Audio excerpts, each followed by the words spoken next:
addressed the nation a number of times over the past 2 years on the problems of ending a war. Because of the progress we have made toward achieving that goal, this Sunday evening is an appropriate time for us to turn our attention to the challenges of peace. America today has the best opportunity in this century to achieve two of its greatest ideals: to bring about a full generation of peace and to create a new prosperity without war. This not only requires bold leadership ready to take bold action, it calls forth the greatness in a great people. Prosperity without war requires action on three fronts. We must create more and better jobs. We must stop the rise in the cost of living. We must protect the dollar from the attacks of international money speculators. We are going to take that action, not timidly, not half-heartedly, and not in piecemeal fashion. We are going to move forward to the new prosperity without war as befits a great people, all together and along a broad front. The time has come for a new economic policy for the United States. Its targets are unemployment, inflation, and international speculation. And this is how we are going to attack those targets.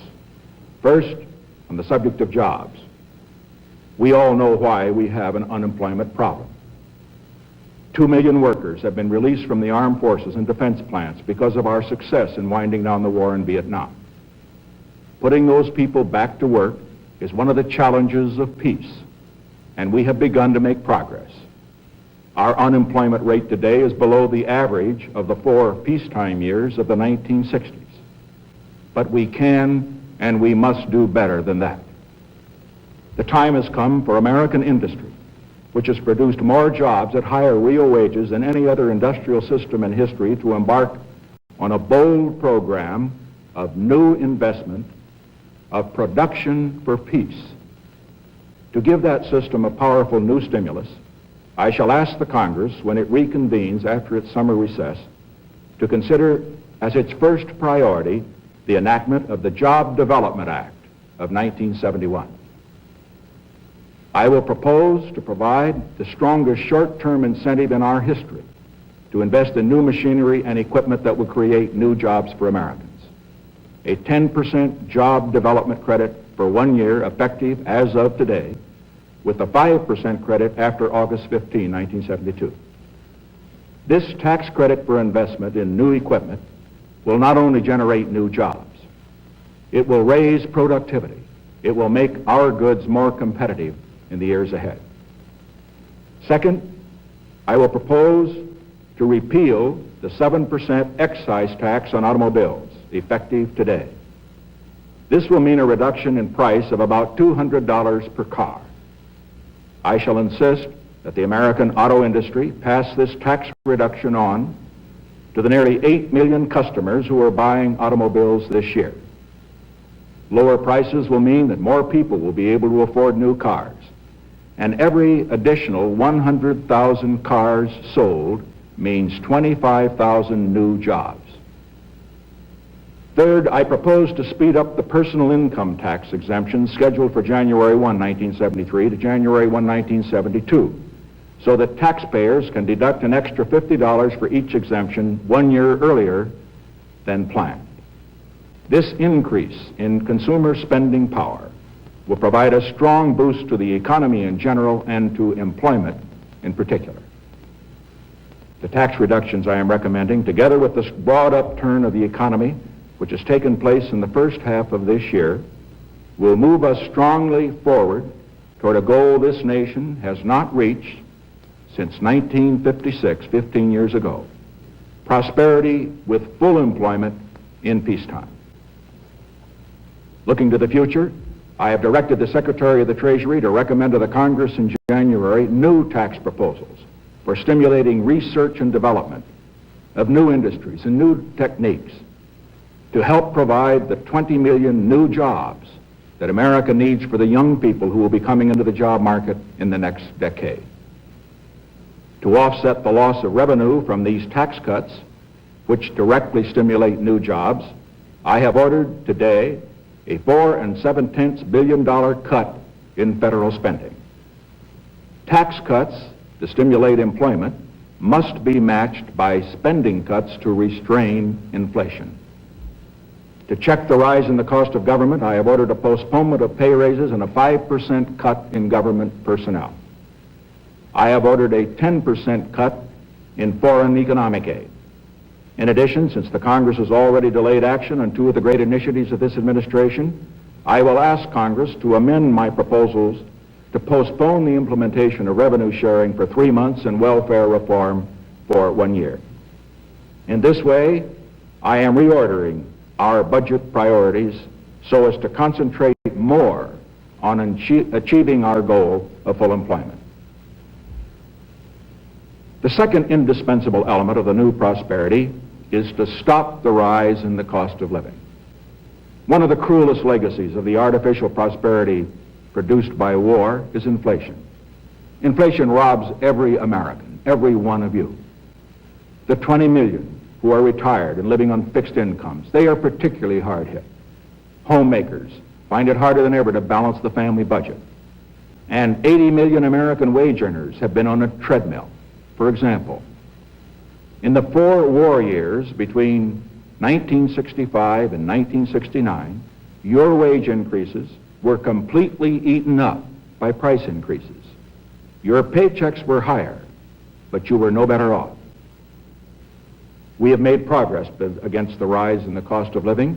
From the high point of 6% a year in 1969, the rise in consumer prices has been cut to 4% in the first half of 1971.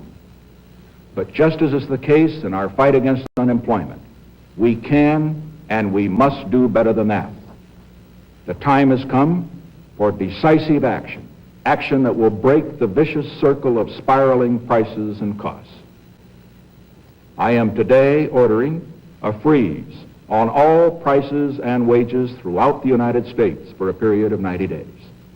In addition, I call upon corporations to extend the wage price freeze to all dividends. I have today appointed a cost of living council within the government. I have directed this council to work with leaders of labor and business to set up the proper mechanism for achieving continued price and wage stability after the 90-day freeze is over. Let me emphasize two characteristics of this action. First, it is temporary. To put the strong, vigorous American economy into a permanent straitjacket would lock in unfairness. It would stifle the expansion of our free enterprise system. And second, while the wage price freeze will be backed by government sanctions, if necessary, it will not be accompanied by the establishment of a huge price control bureaucracy. I am relying on the voluntary cooperation of all Americans, each one of you, workers, employers, consumers, to make this freeze work. Working together, we will break the back of inflation, and we will do it without the mandatory wage and price controls that crush economic and personal freedom. The third indispensable element in building the new prosperity is closely related to creating new jobs and halting inflation. We must protect the position of the American dollar as a pillar of monetary stability around the world. In the past 7 years, there's been an average of 1 international monetary crisis every year. Now, who gains from these crises? Not the working man, not the investor, not the real producers of wealth. The gainers are the international money speculators. Because they thrive on crises, they help to create them. In recent weeks, the speculators have been waging an all-out war on the American dollar. The strength of a nation's currency is based on the strength of that nation's economy. And the American economy is by far the strongest in the world. Accordingly, I have directed the Secretary of the Treasury to take the action necessary to defend the dollar against the speculators. I have directed Secretary Connally to suspend temporarily the convertibility of the dollar into gold or other reserve assets, except in amounts and conditions determined to be in the interest of monetary stability and in the best interest of the United States. Now, what does this action, which is very technical. What does it mean for you? Let me lay to rest the bugaboo of what is called devaluation. If you want to buy a foreign car or take a trip abroad, market conditions may cause your dollar to buy slightly less. But if you are among the overwhelming majority of Americans who buy American-made products in America, your dollar will be worth just as much tomorrow as it is today. The effect of this action, in other words, will be to stabilize the dollar. Now, this action will not win us any friends among the international money traders. But our primary concern is with the American workers and with fair competition around the world. To our friends abroad, including the many responsible members of the international banking community who are dedicated to stability in the flow of trade, I give this assurance. The United States has always been and will continue to be a forward-looking and trustworthy trading partner. In full cooperation with the International Monetary Fund and those who trade with us, we will press for the necessary reforms to set up an urgently needed new international monetary system. Stability and equal treatment is in everybody's best interest. I am determined that the American dollar must never again be a hostage in the hands of international speculators. I'm taking one further step to protect the dollar, to improve our balance of payments, and to increase jobs for Americans. As a temporary measure, I am today imposing an additional tax of 10% on goods imported into the United States. This is a better solution for international trade than direct controls on the amount of imports. This import tax is a temporary action. It isn't directed against any other country. It's an action to make certain that American products will not be at a disadvantage because of unfair exchange rates. When the unfair treatment is ended, the import tax will end as well. As a result of these actions, the product of American labor will be more competitive, and the unfair edge that some of our foreign competition has will be removed.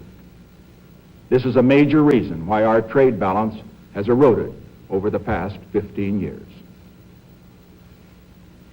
At the end of World War II, the economies of the major industrial nations of Europe and Asia were shattered.